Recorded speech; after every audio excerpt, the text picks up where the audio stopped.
Dance Amar Akbar Anthony का।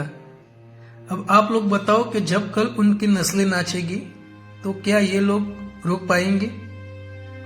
कल उनकी औलाद भी बोलेगी कि तुम लोग नाच रहे थे, आज हमारी बारी। जैसा काम करोगे वैसा ही जवाब मिलेगा। हम भी मानते हैं कि सारी कौम खराब नहीं होती, लेकिन कुछ लड़कियां कुछ लड़के जो छुप छुप के डांस करते हैं और जो भी गलत काम करते हैं, ये आने वाली नस्लों को बर्बाद करने की दावत है। अपनी औलाद से कभी तू मैं हो जाए तो कभी कभी घर वाले बोलते हैं कि जा आज तुम्हें खाना नहीं मिलेगा।